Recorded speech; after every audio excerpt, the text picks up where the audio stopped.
Hi friends, kitchen and వ్లాగ్స్కి స్వాగతం. ఈరోజు మనం చేస్తున్న రెసిపీ ఆనియన్ సమోసా. ముందుగా ఏం కావాలో చూసేద్దాం.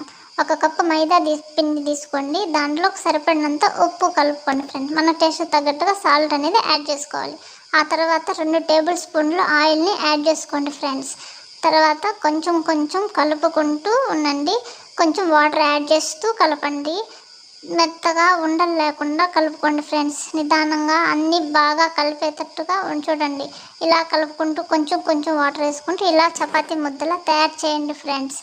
ఆ తర్వాత ఒక 5 మినిట్స్ వదిలేసి ఇలా ముద్దలుగా చేసుకోండి ఫ్రెండ్స్. వాటిని పెనం మీద కాల్చి ఒక 5 మినిట్స్ ఇలాగా చపాతీలాగా చేయండి. వాటిని ఇలాగా స్లైసెస్గా కట్ చేసుకోండి ఫ్రెండ్స్. మనం తీసుకున్న చపాతీలన్నిటిని ఇలా స్లైసెస్గా కట్ చేసేసుకొనేసి అన్నిటినీ పక్కన పెట్టుకోండి ఫ్రెండ్స్. ఆ తర్వాత వీటిలో స్టఫింగ్ అనేది ఎలా తయారు చేసేద్దామో చూసేద్దాం.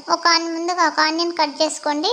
దానిలో సరిపడినంత కారము, సరిపడినంత ఉప్పు, కొంచెం గరం మసాలా, కొంచెం ధనియాల పౌడర్ అనేవి యాడ్ చేసుకోండి ఫ్రెండ్స్. అన్నీ మన టేస్ట్ తగ్గట్టుగా తీసుకోండి ఫ్రెండ్స్. పిల్లలు అనేవాళ్ళు కారం అనేవి ఎక్కువ తినలేదు కాబట్టి కొంచెం కొంచెం తీసుకొని కలుపుకోండి, చూసుకొని కలుపుకోండి. ఆ తర్వాత ఆ స్లైసెస్ని ఇలా ఫోల్డ్ చేసుకోండి ఫ్రెండ్స్.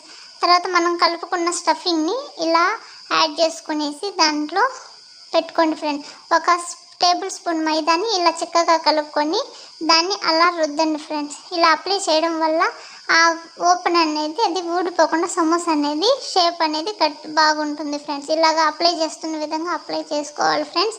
అంతే, సమోసాలన్నీ మనము రెడీ చేసేసుకొని పెట్టుకుందాం. చూడండి ఫ్రెండ్స్, అన్నీ ఎలా వచ్చాయో. ఆ తర్వాత ఆయిల్ వేడి చేసుకుందాము. ఆయిల్ అనేది వేడెక్కిందా లేదా చూసుకొని వేడెక్కిన తర్వాత సమోసాలన్నిటిని వద్దుదాం. అది ఇలాగా రెడ్డిష్ బ్రౌన్ వచ్చే విధంగా చూసుకోండి ఫ్రెండ్స్. ఇలా వచ్చిందాకా ఉంచుకొని తీసుకోండి. ఇంతే ఫ్రెండ్స్, కరకరలాడే సమోసా రెడీ.